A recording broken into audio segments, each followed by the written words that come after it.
Friends, कैसे हैं आप सब। Welcome to my channel. UP triple S C ANM का परीक्षा 2022 में हुआ था। मैं उसका PYQ आपके लिए लेके आई हूँ। पुराने पेपर्स को देखना बहुत ही ज़रूरी होता है, तो चलिए जल्दी जल्दी शुरू करते हैं, वरना वीडियो बहुत लंबा हो जाएगा। हमारा पहला क्वेश्चन है, भारत में शरीर में भोजन से आयरन के कम अवशोषण का कौन सा कारण है। इसका राइट आंसर ऑप्शन नंबर ए, भोजन के साथ चाय। क्वेश्चन नंबर बी, इसको दिखाने का सिर्फ इतना ही महत्व है, इतना ही मतलब है कि पेपर कैसे आता है एएनएम में। जो नए हों, जिन्हें नहीं पता हो, वो एक बार इसका लेवल देख लें। किस विटामिन को रक्तस्राव रोधी विटामिन के रूप में जाना जाता है। इसका राइट आंसर है विटामिन के। किस विटामिन की कमी से बांझपन होता है, ये सभी को पता रहता है, विटामिन ई।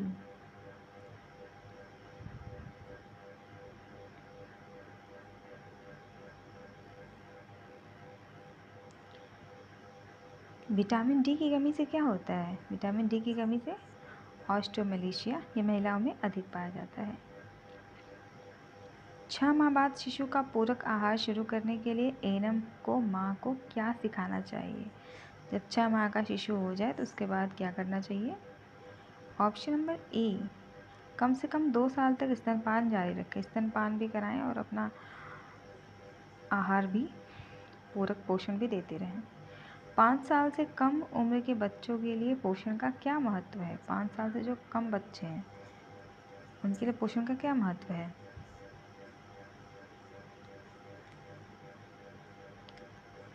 बच्चे तेज़ी से वृद्धि और विकास करते हैं। क्या करते हैं जो 5 साल से,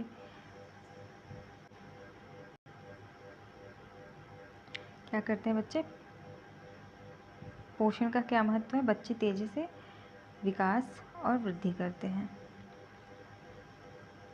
क्वेश्चन नंबर 7, एंथ्रोपोट्रेमी सर्वे में एएनएम को क्या सीखना चाहिए। एंथ्रोपोट्रेमी सर्वे में एएनएम को क्या करना चाहिए। इसका राइट आंसर होगा ऑप्शन नंबर ए, भौतिक माप लेना चाहिए। एएनएम को व्यक्तिगत स्वच्छता क्यों सीखनी चाहिए। एएनएम अगर खुद स्वच्छ नहीं रहेगी तो वह बीमार व्यक्ति का कैसे ख्याल रखेगी। बीमार व्यक्ति की स्वच्छता का ख्याल रखना इसका राइट आंसर। उदर के कितने भाग होते हैं, उदर के कितने भाग होते हैं। उदर के 4 भाग होते हैं और उसका 9 का राइट आंसर होगा option number B, option number B, जो इस प्रकार है, cardiac, fundus, body, pylorus. Option number इसका बी सही था। मानव शरीर में कौन सा अंग एंजाइम लाइपेज उत्पन्न करता है। एंजाइम लाइपेज कौन सा उत्पन्न करता है, तो इसका राइट आंसर होगा ऑप्शन नंबर डी, अग्नाशय। अग्नाशय हमें एंजाइम लाइपेज उत्पन्न करता है। फेफड़ों की बाहरी आवरण परत को क्या कहते हैं। ऑप्शन नंबर ए, फुफ्फुसावरण। क्वेश्चन नंबर 11, क्वेश्चन नंबर 11, फुफ्फुसावरण। 12, क्वेश्चन नंबर 12, मैस्टिकेशन क्या है। मैस्टिकेशन क्या है, मैस्टिकेशन क्या है, चबाने का कार्य को मैस्टिकेशन कहते हैं। मूत्र पथ के संक्रमण को रोकने के लिए कौन सी स्वास्थ्य शिक्षा दी जानी चाहिए। इसका राइट आंसर होगा ऑप्शन नंबर सी, लंबे समय तक मलमूत्र को रोके नहीं रखना चाहिए, ये शिक्षा दी जाती है। अनुचित त्वचा स्वच्छता के कारण ऐसा क्या होता है जिससे त्वचा में संक्रमण हो जाता है। इसका राइट आंसर होगा ऑप्शन नंबर ए, पसीने की ग्रंथियों के छिद्रों का बंद होना या जाम होना। क्वेश्चन नंबर 15, निम्नलिखित में से कौन मानसिक रूप से स्वस्थ व्यक्ति की विशेषताएं में से एक है। ऑप्शन नंबर डी, अच्छी दोस्ती और रिश्ते।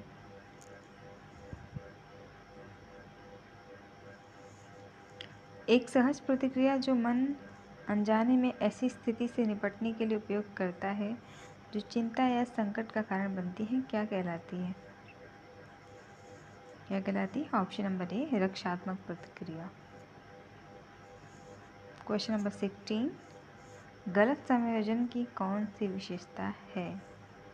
गलत समायोजन की कौन सी विशेषता है?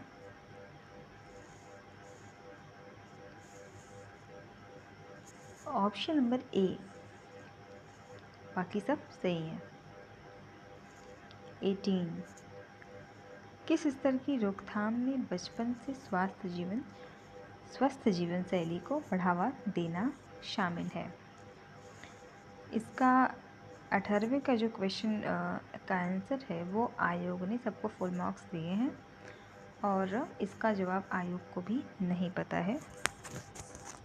यूपी ट्रिपल एससी जब तक ऐसे सवाल न दे, यूपी ट्रिपल एससी कहा नहीं जा सकता। नेक्स्ट क्वेश्चन, निम्नलिखित में से किस चरण को संचरण के चैनल को अवरुद्ध करने का चरण माना जाता है? ऑप्शन नंबर ए, खाद्य स्वच्छता के मानकों में सुधार। क्वेश्चन नंबर बी, कुक्कर खांसी के संचरण का तरीका क्या है? छोटी बूंद, ड्राई लिप। छोटी बूंद, ड्रॉपलेट। कोई खांसता है तो उससे उसकी बूंदें चली जाती हैं तो उसको दूसरे को संक्रमण हो जाता है। खसरा का कारक जीव क्या है? खसरा का कारक जीव क्या है? ये सीरोटाइप के साथ सिंगल स्ट्रैंडेड आच्छादित आरएनए वायरस। नेक्स्ट क्वेश्चन, क्षय रोग का मुख्य लक्षण क्या है? तो इसका होगा 3 सप्ताह से ज़्यादा की खांसी किसी को है तो उसको टीबी हो सकता है। क्वेश्चन नंबर 23, रोगी के इतिहास को एकत्र करने में डेटा का प्राथमिक स्रोत कौन है? इसका राइट आंसर होगा ऑप्शन नंबर डी, खुद रोगी। 24, हाइपोक्सेमिया क्या है? हाइपोक्सेमिया क्या है? इसका राइट आंसर है रक्त में ऑक्सीजन के निम्न स्तर को क्या कहते हैं? हाइपोमेक्सिया, हाइपोक्सेमिया कहते हैं। ठीक है। शारीरिक परीक्षण के दौरान फेफड़ों की आवाज़ का आकलन करने के लिए किस विधि का प्रयोग किया जाता है? इसका right answer option number D, auscultation. Auscultation, auscultation कहते हैं उसे, फेफड़े से आवाज़ को आकलन करने के लिए। 26, पेट की शारीरिक जांच के दौरान एक नर्स कैसे पहचानेगी कि पेट में तरल पदार्थ है या ठोस भरा है या गैस भरा है? तो इसका आकलन कैसे होगा ये पूछ रहा है। तो इसका राइट आंसर होगा आघात से। क्या होगा? आघात से। जब किसी को आघात आता है तो नर्स आती परीक्षण करेगी तो वो खुद पहचानेगी कि कैसे हुआ। क्वेश्चन नंबर 27, कमजोर स्पर्श द्वारा मालूम करने में मुश्किल नाड़ी को क्या कहते हैं? इसको कहते हैं थ्रेडी। मुश्किल नाड़ी को क्या कहते हैं? मुश्किल नाड़ी, कमजोर स्पर्श, थ्रेडी। 28, निम्नलिखित में से कौन सा गर्भपात का सीक्वल है? रक्तस्राव। गर्भावस्था के दौरान रक्तस्राव हो रहा है तो वो भी गर्भावस्था के लक्षण माने जाएंगे। उस स्थिति के लिए किस शब्दावली का प्रयोग किया जाता है जहां रोगी को लेटते समय सांस लेने में कठिनाई महसूस होती है? इसे क्या कहते हैं? इसे कहते हैं आर्थोपेनिया। जब कोई रोगी लेटता है, उसे सांस लेने में दिक्कत होती है तो वो आर्थोपेनिया होता है।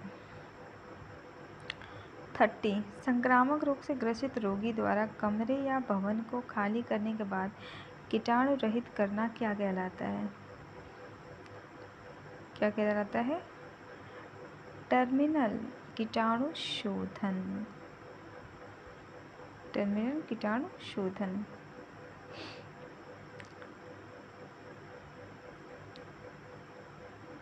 भ्रूण के जीवन क्षम होने से पहले गर्भावस्था की समाप्ति को क्या कहा जाता है?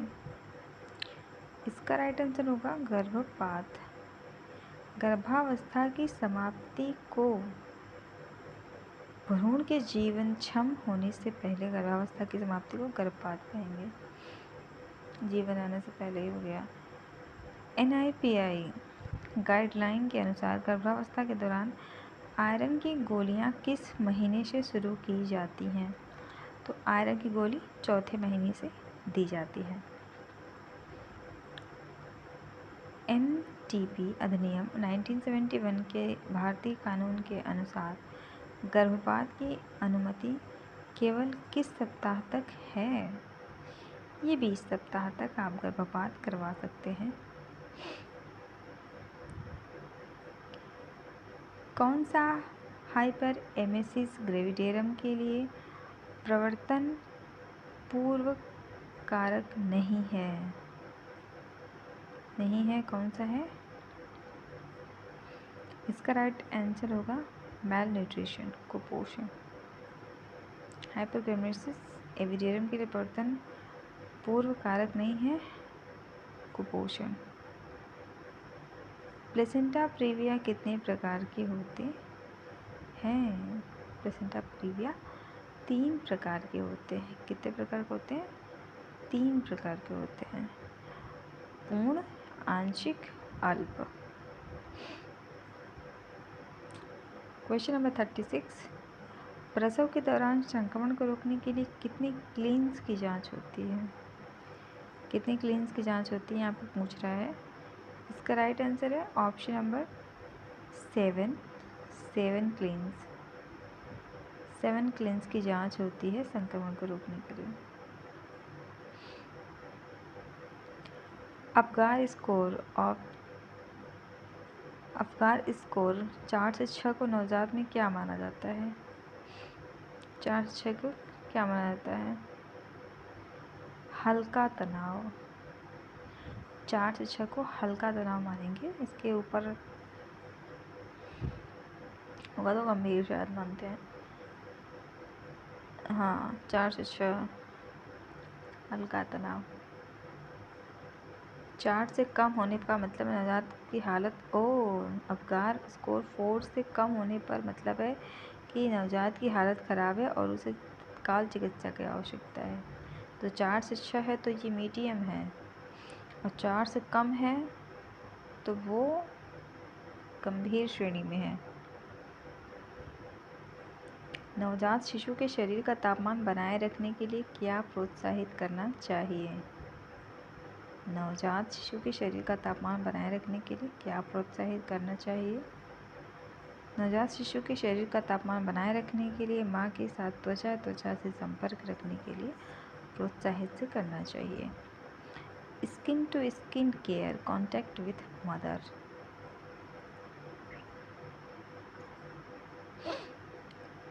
प्रसव के दौरान कीटाणु रहित उपकरणों और गर्भनाल बंधन को उपयोग करके नवजात शिशु के किस रोग को रोका जा सकता है? किस रोग को रोका जा सकता है? इसका राइट आंसर होगा ऑप्शन नंबर सी, टेटनस। उसको इन्फेक्शन न हो इसलिए टेटनस के टीके लगाए जाते हैं, और उसे कीटाणु रहित उपकरण, उसको साफ करके उबाल के तो ही इस्तेमाल किया जाता है। निम्नलिखित में से किसे गर्भधारण का सकारात्मक संकेत माना जाता है? ऑप्शन नंबर ए, भ्रूण संचलन, फेटल मूवमेंट को माना जाता है। पार्टोग्राफ में गर्भाशय का फैलाव किस प्रतीक द्वारा दर्शाया गया है? ऑप्शन नंबर ए, गर्भाशय का फैलाव को एक्स के रूप में प्रतीक द्वारा दर्शाया जाता है। बच्चे की डिलीवरी प्रसव के किस चरण में होती है? बच्चे की डिलीवरी प्रसव के दूसरे चरण में होती है। यह अवस्था तब शुरू होती है जब गर्भाशय ग्रीवा पूर्णतः खुल जाता है और शिशु की जन्म होने तक लगभग 1-2 घंटे बने रहते हैं। इस अवस्था में प्रत्येक संकुचन के साथ जोर लगाने के लिए प्रोत्साहित किया जाता है, जिससे शिशु को आसानी से जन्म दिया जाता है। उसके बाद तीसरा चौथा, निम्नलिखित में से कौन प्रसव के चौथे चरण के प्रबंधन के रूप में नहीं किया जाता? प्रसव के चौथे चरण के रूप में नहीं किया जाता। इसका राइट आंसर होगा ऑप्शन नंबर सी, माँ की त्वचा के रंग और बच्चे की स्थिति का निरीक्षण करना चौथे चरण में नहीं आता। 44, ओलिगोहाइड्रा मेनियोज क्या है? इसका राइट आंसर होगा ऑप्शन नंबर सी, एमनियोटिक द्रव 300 मिलीलीटर से कम है। इसका ये मतलब होता है एमनियोटिक द्रव 300 मिलीलीटर से कम है, ये दर्शाता है।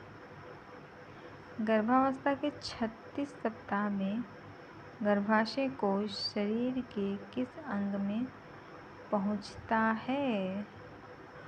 ऑप्शन नंबर बी,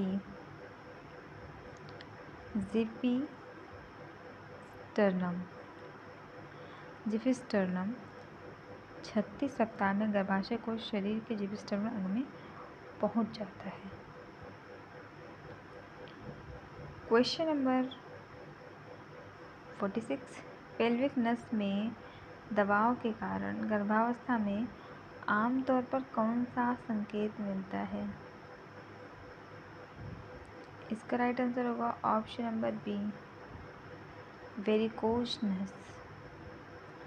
पेल्विक नस में दबाव के कारण गर्भावस्था में आमतौर पर कौन सा संकेत मिलता है? वेरिकोज नस।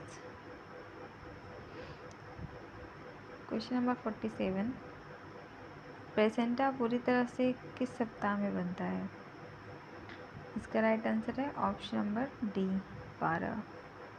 12 सप्ताह में प्लेसेंटा पूरी तरह से बन जाता है। मासिक धर्म चक्र का कौन सा चरण जहां एंडोमेट्रियम अधिक संवहनी हो जाता है और बहना शुरू करता है? इसका राइट आंसर है ऑप्शन नंबर सी, स्रावी चरण। क्वेश्चन नंबर 49, मासिक धर्म की स्वच्छता बनाए रखने के लिए कितने घंटों में शोषक सैनिटरी पैड बदलने की सलाह दी जाती है? ये तो जहाँ तक मुझे पता है 4 आवर होते हैं। Yes, 4 our. हर 4 घंटे में पैड बदलने चाहिए क्योंकि इसमें बहुत बैक्टीरिया होते हैं। मासिक धर्म की स्वच्छता बनाए रखने के लिए 4 घंटे में शोषक सैनिटरी पैड बदलने की सलाह दी जाती है। पीरियड्स के दौरान महिलाओं को अपने स्वास्थ्य और साफ सफाई का ज़्यादा ध्यान रखना चाहिए और लंबे समय तक एक ही पैड का इस्तेमाल जननांग व उसके आसपास की त्वचा के संक्रमण का कारण बन सकता है, इसलिए 4 घंटे में सैनिटरी पैड को बदलना चाहिए। निम्नलिखित में से कौन सी स्थिति है जिसके तहत एमटीपी अधिनियम के तहत गर्भावस्था को समाप्त किया जा सकता है? यहाँ पूछ रहा है कि कौन सा एक्ट है जो गर्भावस्था को समाप्त किया जा सकता है। तो इसका राइट आंसर है ऑप्शन नंबर सी, बच्चे के गंभीर विकलांगता के साथ पैदा होने का जोखिम। अगर बच्चा ठीक ठाक नहीं है तो आप उसे गर्भपात करवा सकती हैं, इसमें प्रावधान है। गर्भकालीन मधुमेह वाली गर्भवती महिला में कौन से लक्षण दिखाई दे सकते हैं? इसका राइट आंसर होगा ऑप्शन नंबर ए, भ्रूण का अधिक वजन। अगर भ्रूण का अधिक वजन है तो ये मधुमेह के लक्षण यहाँ पे हो सकते हैं। ऑप्शन नंबर ए। क्वेश्चन नंबर 52, कौन सा एक स्कूल स्वास्थ्य सेवा का पहलू नहीं है? कौन सा एक स्कूल स्वास्थ्य सेवा का पहलू नहीं है? Right answer option number D, किशोर प्रजनन और स्वास्थ्य के लिए सेवा। क्वेश्चन नंबर 53, स्कूल स्वास्थ्य कार्यक्रम के तहत पोषण सेवा का एक हिस्सा क्या है? पोषण सेवा का एक हिस्सा क्या है, ये पूछ रहा है।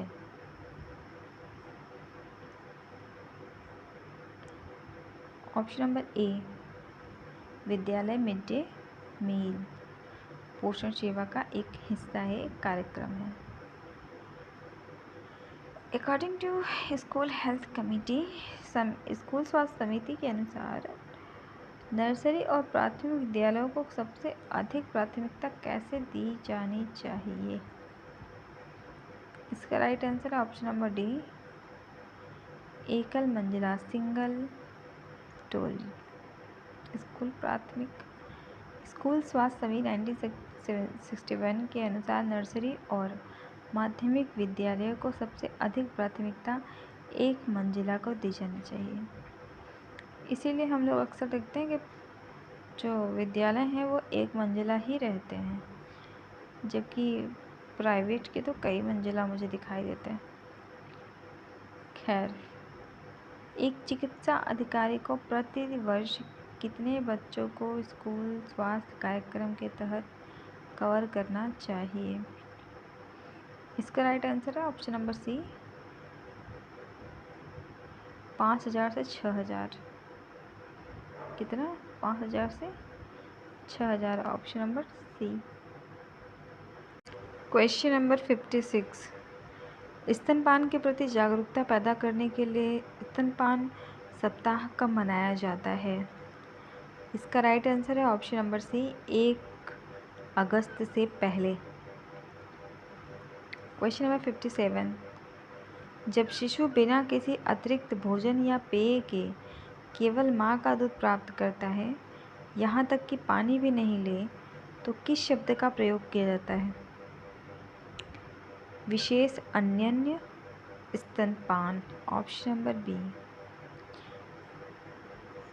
Exclusive breast feeding. Question number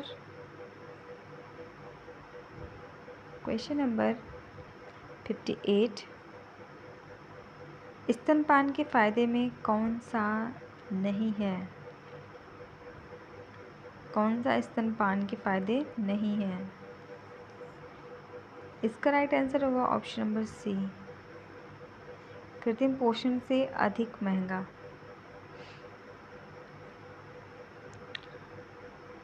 question number 59, निम्नलिखित में से बच्चे को स्तनपान के लिए रखने का कौन सा तरीका उपयुक्त है?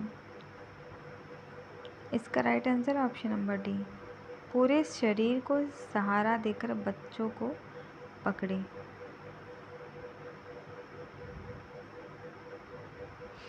मतलब कह रहा है कि स्तनपान कराने का सही तरीका तो पूरे शरीर को पकड़कर सहारा दें और बच्चे को पकड़े। ये नहीं कि एक तरफ से उठाया है, हाथ से उठा लिया, उसके पूरे शरीर को पकड़ के उठाएं।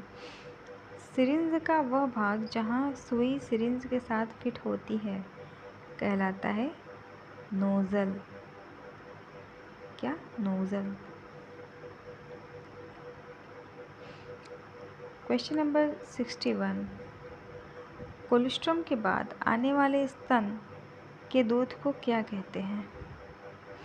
इसका राइट आंसर होगा ऑप्शन नंबर बी, अवस्था परिवर्तनकालिक दूध।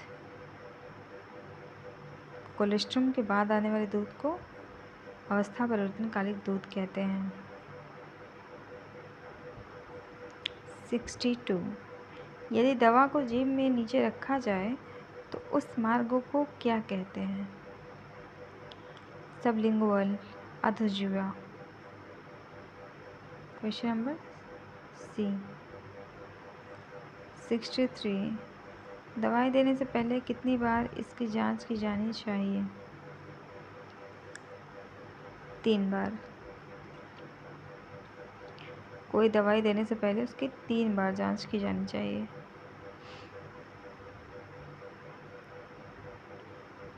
क्वेश्चन नंबर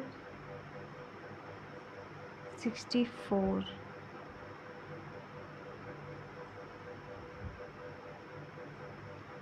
क्वेश्चन नंबर 64, बुखार के लिए आमतौर पर कौन सी दवा का उपयोग किया जाता है? बुखार के लिए कौन सी दवा का प्रयोग किया जाता है? Option number D, paracetamol, diclofenac, aspirin, mefenamic acid. Question number 65, अधस्त्वचीय इन्फेक्शन देते समय सुई का त्वचा से कोण कितना होना चाहिए? इसका राइट आंसर है 45।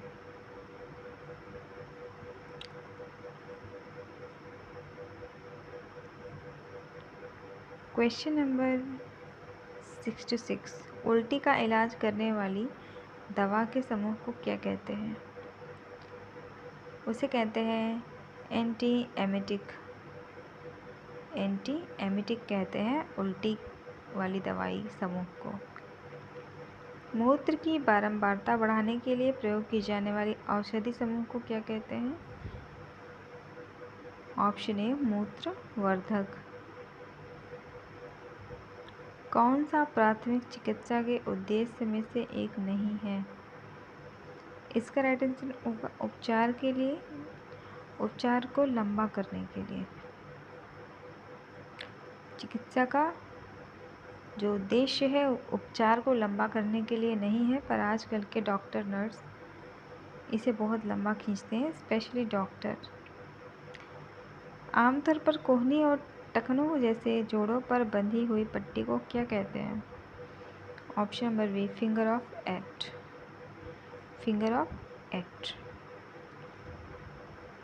क्वेश्चन नंबर 70, नुकीले उपकरणों से लगने वाला घाव क्या कहलाता है? जो नुकीले उपकरण से लगते हैं उसे चीरा कहते हैं, घाव कहते हैं।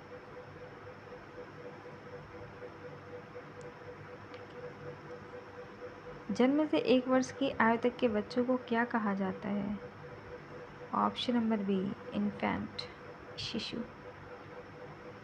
बच्चों को डूबने से बचाने के लिए घर पर क्या करना चाहिए?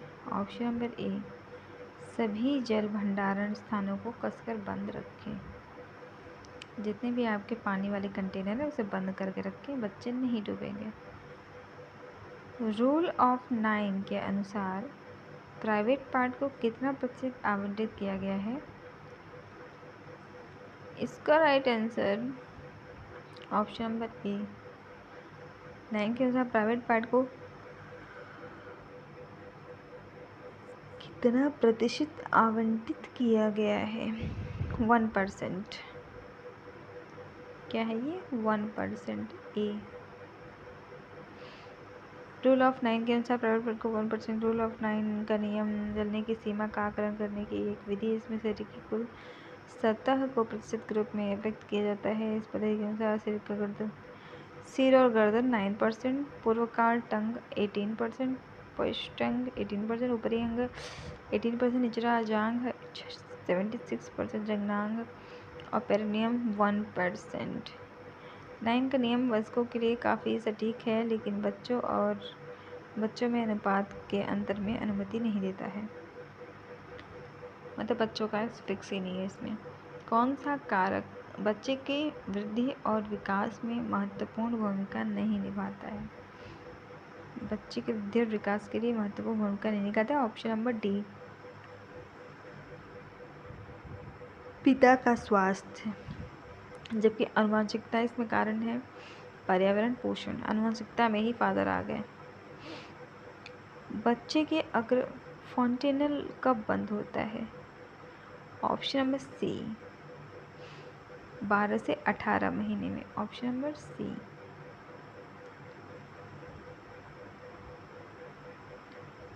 आमतौर पर किस उम्र में एक बच्चे का वजन 3 से 3.5 किलोग्राम होता है और उसकी लंबाई 48 से 50 सेंटीमीटर होती है? आमतौर पर पूछ रहा है। इसका राइट आंसर होगा ऑप्शन नंबर ए, 1 महीना में। 1 महीना में बच्चा 3 से 3.5 kg का होता है।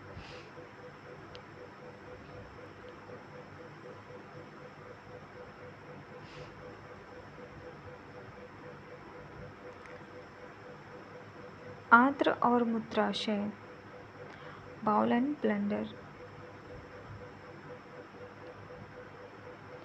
बाउल एंड ब्लैडर प्रशिक्षण के लिए उपयुक्त आयु कौन सी है?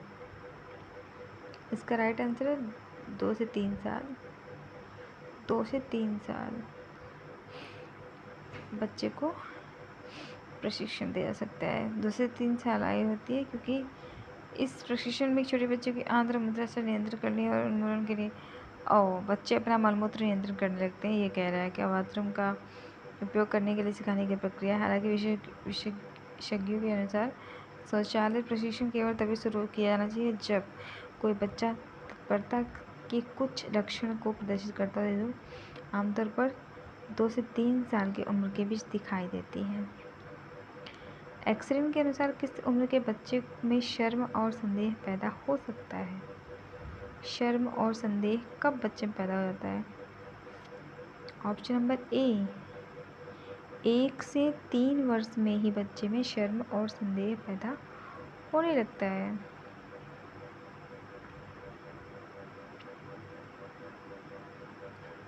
किस उम्र में बच्चे में अहंकार का विकास होता है? किस उम्र में अहंकार आ जाता है? ऑप्शन नंबर डी 12 से 18 साल के बीच बच्चों में अहंकार आना शुरू हो जाता है। निम्नलिखित में से कौन स्वास्थ्य का व्यवहारात्मक निर्धारण है? धूम्रपान व्यवहारात्मक निर्धारण है। लोग सोच लेते हैं कि धूम्रपान करता है तो इसका स्वास्थ्य भी। मानव स्वास्थ्य पर पर्यावरणीय प्रभाव सामाजिक आर्थिक स्थिति है। यह पर्यावरण कारक और मानसिक कारण दोनों सभी धूम्रपान से जुड़े हैं। किसी व्यक्ति के स्वास्थ्य का मानसिक कारण का प्रभाव जनसंख्या समूह के अनुसार भिन्न होता है। निम्नलिखित में से कौन स्वास्थ्य निर्धारण के रूप में स्वास्थ्य देखभाल वितरण प्रणाली का पहलू है?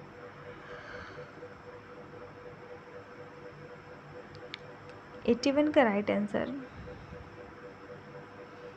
81 का राइट आंसर है ऑप्शन नंबर डी प्राथमिक स्वास्थ्य देखभाल।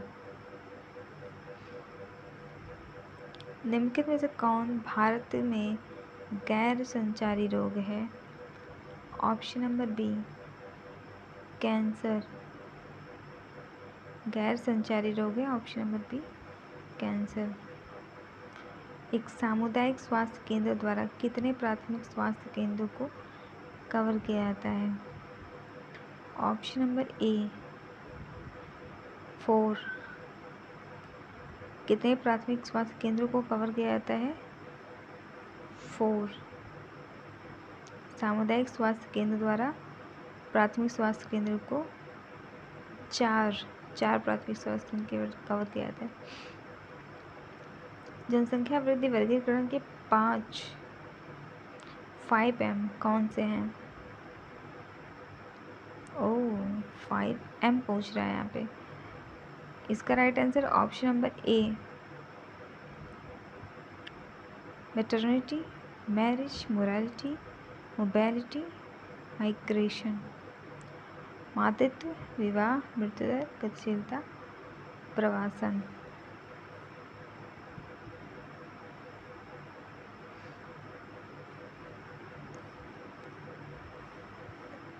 सामुदायिक स्वास्थ्य अधिकारी किस केंद्र पर काम करता है? इसका राइट आंसर है option number A health and wellness centre. सामुदायिक स्वास्थ्य अधिकारी प्राथमिक स्वास्थ्य केंद्र द्वारा कितनी आबादी को कवर किया जाता है?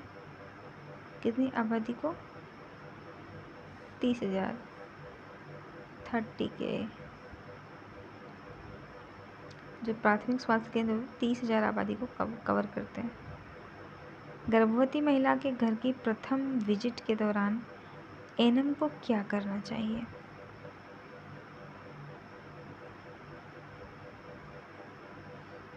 एनएम को क्या करना चाहिए? 47 का डी सही है। एनएम को उसकी जांच करनी चाहिए। हीमोग्लोबिन, मूत्र शर्करा और एल्यूमिन की जांच करनी चाहिए। क्वेश्चन नंबर 88 भारत में WHO का मुख्यालय कहाँ है? ये आपका नई दिल्ली में है। ठीक है।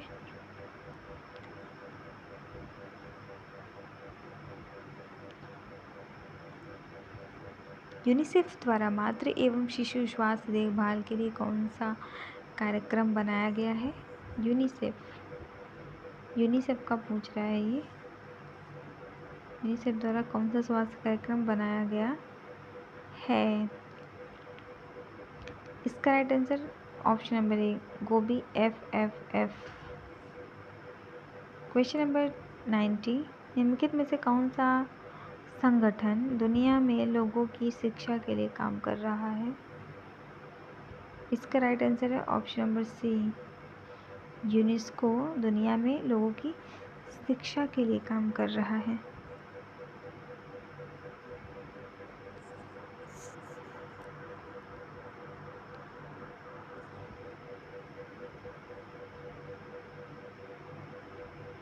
जैसे कि यूनिसेफ बच्चों के लिए है, यूनेस्को शिक्षा के लिए है, और रेड क्रॉस क्या है? वो हॉस्पिटैलिटी, हॉस्पिटल्स और स्वास्थ्य से रिलेटेड है। परिवार नियोजन के लिए एएनएम की क्या जिम्मेदारी है? बहुत ही महत्वपूर्ण सवाल एएनएम के लिए, क्योंकि भारत की आबादी अरबों में है और आपके ऊपर विशेष जिम्मेदारी है और आने वाली है। तो एएनएम की क्या जिम्मेदारी है? परिवार नियोजन के लिए एएनएम की क्या जिम्मेदारी होगी? ऑप्शन नंबर ए क्या होगी परिवार की जिम्मेदारी? योग्य जोड़ी की जानकारी प्राप्त करें। जो इसके योग्य हो परिवार नियोजन में उनकी जानकारी प्राप्त करें, उन्हें शिक्षित करें। एएनएम द्वारा कौन से रजिस्टरों का रख रखाव किया जाना चाहिए? Option number C, birth and death register. जन्म और मृत्यु रजिस्टर का रख रखाव एएनएमओ द्वारा किया जाना चाहिए। 93, निम्नलिखित में से कौन एएनएम के लिए नीति संहिता है? एएनएम के लिए नीति संहिता है option number B. Option number B, ANM के लिए नीति संहिता क्या है? एएनएम के लिए नीति संहिता ऑप्शन नंबर बी, रोगी की गोपनीयता बनाए रखना। ये क्या है? एएनएम की नीति का संहिता क्या है? वो है रोगी की गोपनीयता बनाए रखा। आपका रोगी कैसा था उसकी गोपनीयता आप बनाए रखें। निम्नलिखित में से रोगी के उपचार के दौरान एएनएम को काउंसलर के रूप में क्या करना चाहिए? इसका राइट आंसर होगा ऑप्शन नंबर सी, बीमारी के लिए पर्याप्त और उचित उपचार के बारे में सलाह देना। निम्नलिखित में से कौन सी परामर्शदाता की भूमिका है? ऑप्शन नंबर डी, उपरोक्त सभी। जोखिम की पहचान, भावात्मक समर्थन, निर्णय लेने में सहायता। परामर्शदाता का लक्ष्य सेवार्थी को समस्या से परिचित करना, सहनशीलता, धैर्य, सहानुभूति का विकास करना। Question number 96, question number 96, ANM के लिए पोषण सीखने का महत्व क्या है? एएनएम के लिए पोषण सीखने का महत्व क्या है? ऑप्शन नंबर ए, पोषण और स्वास्थ्य के बीच संबंध को समझने के लिए। क्वेश्चन नंबर 97, अमीनो एसिड जो हमारे शरीर द्वारा निर्मित होते हैं और जिन्हें भोजन से लेने की आवश्यकता नहीं होती है, क्या कहलाते हैं? वो कहलाते हैं गैर अमीनो एसिड। जो हम भोजन से नहीं लेते हैं वो गैर अमीनो एसिड है। ठीक है। क्वेश्चन नंबर 98, किसी पोषक तत्व की पूर्ण कमी के साथ या उसके बिना आवश्यक पोषण तत्वों के बीच असमानता के परिणामस्वरूप होने वाले रोग अवस्था को क्या कहा जाता है? इसका राइट आंसर है ऑप्शन नंबर सी, क्या कहते हैं? असंतुलित पोषण। निम्नलिखित में से कौन शरीर निर्माण आहार है?